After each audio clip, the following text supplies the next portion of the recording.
Maple Creek was the kind of town where everyone knew each other by name, where neighbors waved from their porches, and the local grocer remembered your favorite candy. It was a place where the days moved slowly, and the evenings were painted in soft shades of gold and purple as the sun dipped behind the hills. Here, children played outside until the last light faded, their laughter echoing down quiet streets. The sound of bicycle wheels on pavement and the shouts of tag games were as much a part of the town as the old oak trees lining the sidewalks. On October 28, 2024, the air was crisp with the promise of autumn. Leaves, in brilliant shades of orange and red, blanketed the sidewalks, crunching underfoot. Families gathered on their porches, carving pumpkins and sharing stories, their homes glowing with the warmth of jack-o'-lanterns and laughter. In the heart of this peaceful scene was Lena Hartley, 12 years old, a girl whose curiosity and kindness made her beloved by all. Lena was always smiling, always exploring. Her boundless energy and bright spirit seemed to light up every corner of Maple Creek. That evening, as the sky turned a deep indigo, Lena helped her mother in the garden, their hands working side by side to plant bulbs that would bloom in the spring. They laughed together, sharing dreams for the future as they pressed each bulb into the cool earth. As the last rays of sunlight slipped away, Lena's mother called her in for dinner, her voice carrying across the yard. But this time, Lena didn't answer. She didn't come running, as she always did. The sudden silence was the first sign that something was wrong. The swing set, still swaying gently in the evening breeze, stood empty. The street, usually alive with the sounds of children, was eerily quiet. Lena's parents searched the house, calling her name with growing urgency. They checked the yard, the garden, every familiar hiding spot. They called her friends, hoping she'd wandered off to play, but no one had seen her. In the garden, the half-planted bulbs remained, a chilling reminder of the moment everything changed. The tools lay abandoned in the dirt, as if time itself had stopped. Word spread quickly through Maple Creek. Neighbors turned on their porch lights, illuminating the darkness with anxious faces. People gathered in small groups, their voices hushed, worry etched into every line. The police arrived, their flashing lights casting harsh shadows on familiar streets. The sense of safety that had always defined Maple Creek was suddenly, irreparably shattered. The playground, once filled with laughter, now stood empty. Conversations turned to whispers, fear and uncertainty spreading through the town like a chill wind. Posters went up, bearing Lena's face and the word, "missing." The sight of her smile on every telephone pole was a stark reminder that a young girl had vanished without a trace. The townspeople gathered, their faces somber, their eyes searching the darkness for answers. The main street, once lively and welcoming, was now deserted, shadows stretching long under the streetlights. As night fell over Maple Creek, fear settled in, heavy and unyielding.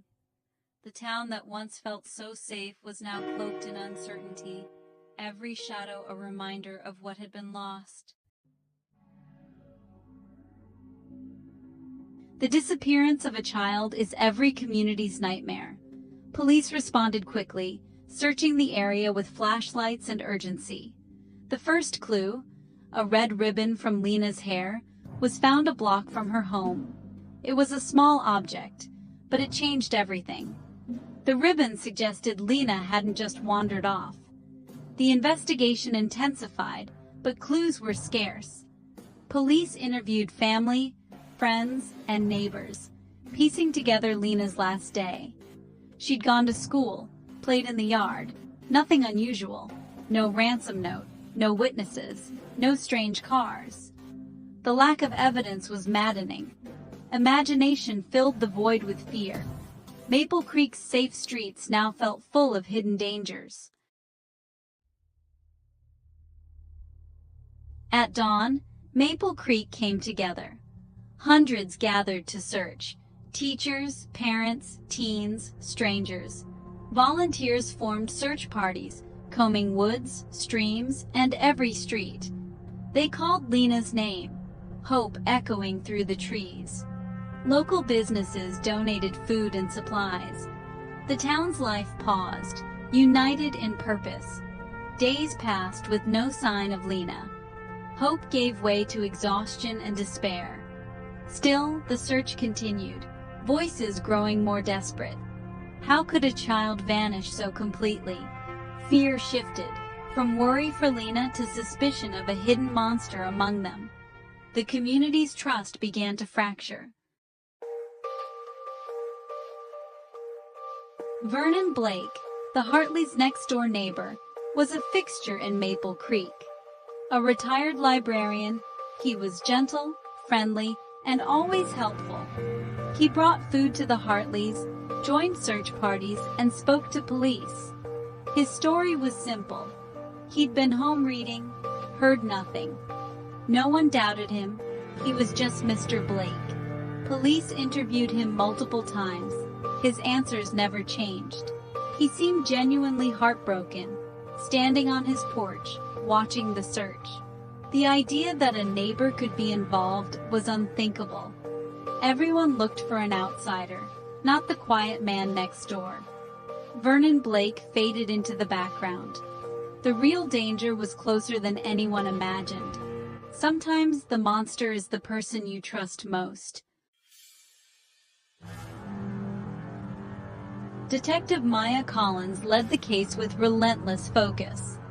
She sensed the answer was close to home, not a passing stranger.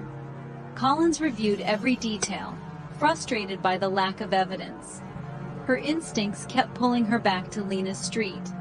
She decided to re-interview every neighbor, searching for anything overlooked. Colleagues doubted her, but she trusted her gut. Collins believed the key was in the neighborhood. She narrowed her focus to where it all began, Lena's front yard. Detective Collins began her methodical search at the far end of the block, her footsteps echoing softly on the quiet pavement as she moved steadily toward the Hartleys' house. The neighborhood, usually so lively, now felt heavy with an unspoken tension. Each house she passed seemed to hold its breath, curtains twitching as she approached, eyes peering out with a mix of curiosity and fear. She questioned every neighbor she could find, but the responses were always the same: shrugs, uneasy glances, and repeated assurances that nothing unusual had been seen or heard that night. The silence was almost too perfect, as if the entire street had agreed to forget. Yet, as Collins reached Vernon Blake's house, a subtle shift in the air made her pause. Her intuition, that quiet voice honed by years of experience, suddenly screamed for her attention, urging her to look closer, to listen harder. Blake greeted her with a practiced smile, his manner polite but oddly rehearsed.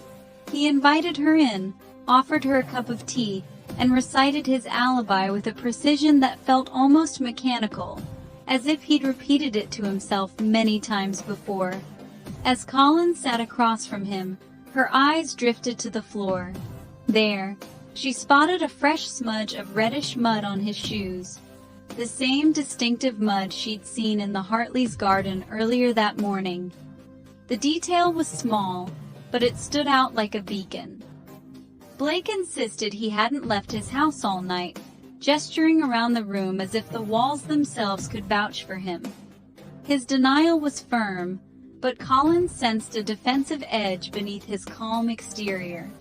He explained that he'd spent the evening listening to music, turning up the volume to help with his hearing. The explanation seemed plausible, but something about it felt off, especially when she considered how loud music could easily drown out any cries for help from next door. Suddenly, it clicked. Collins realized that the blaring music wasn't just for his own enjoyment or hearing. It could have been a deliberate attempt to mask the sounds of a struggle, to ensure that no one else on the block would hear if something terrible happened. The muddy shoes, the carefully rehearsed story, the conveniently loud music, it all began to form a pattern in her mind. Each clue, insignificant on its own, now fit together like pieces of a puzzle, pointing directly at Blake. Collins felt her suspicion sharpen into certainty. The evidence was circumstantial, but her instincts told her she was on the right track. She scanned the cluttered room, her gaze lingering on every shadow, every closed door. Somewhere in this house, she was sure, Lena was waiting to be found. The clues were small, almost easy to overlook, but together they painted a chilling picture of deception and danger. Collins steadied herself, knowing that the next few moments could change everything. She prepared to act, her resolve stronger than ever. Collins kept her composure, thanked Blake, and prepared to leave. Casually, she asked if officers could check his basement. Blake's mask slipped. Panic flashed in his eyes. He refused, his tone suddenly cold. That was all Collins needed. Probable cause. She called for backup and a search warrant. Police surrounded Blake's house as neighbors watched in disbelief. When the warrant arrived, officers broke down the basement door. Blake stood silent, offering no resistance. The basement was locked with a heavy deadbolt. Officers forced it open, revealing a dark staircase. The week-long nightmare was about to end. Collins led the way into the unknown. Collins descended into the cold, dark basement, her heart pounding with each step. The air was thick with dust and the smell of damp concrete, a chilling reminder of the urgency of her mission. Her flashlight cut through the darkness, revealing shadows that danced eerily on the walls. In a makeshift room, cluttered with forgotten items and shadows, she heard a faint whimper. It was a sound so soft, yet it pierced through the silence like a beacon of hope. "Lena?" she called, her voice steady but filled with compassion. "It's the police. You're safe now." Her words echoed in the confined space, a promise of safety and rescue. Lena Hartley, pale but alive, huddled on a thin mattress, her eyes wide with fear, slowly filled with relief as she realized help had finally arrived. Relief and tears filled the room as Collins wrapped her in a blanket, whispering words of comfort. The warmth of the blanket was a stark contrast to the cold fear that had gripped Lena for so long. Officers stood in stunned silence. Lena was found. The weight of the moment hung heavy in the air, a mixture of disbelief and overwhelming relief. Outside, her parents rushed to embrace her, their tears mingling with the cheers of the crowd. The town erupted in applause and tears, a community united in joy and relief. Lena revealed she'd been in the basement the entire time, her voice trembling as she recounted her ordeal. Her story was one of resilience and quiet strength, a testament to her courage. She heard her parents, the searchers, the news, so close, yet trapped in silence. The world above moved on, unaware of the silent struggle beneath their feet. The monster wasn't a stranger in the woods. He was a shadow that lurked in the familiar, a sinister presence hidden in plain sight. He was the neighbor who listened to the search for his own victim, his expression betraying nothing as he watched the chaos unfold. Maple Creek's nightmare ended, but the scars would remain. The town gathered, reflecting on the tragedy that had unfolded in their midst. The town learned evil can hide in plain sight, a chilling reminder that darkness can dwell in the most ordinary places. But hope, too, can survive the darkest places. As the sun rose over the small town, it brought with it a new dawn, a promise of healing and renewal.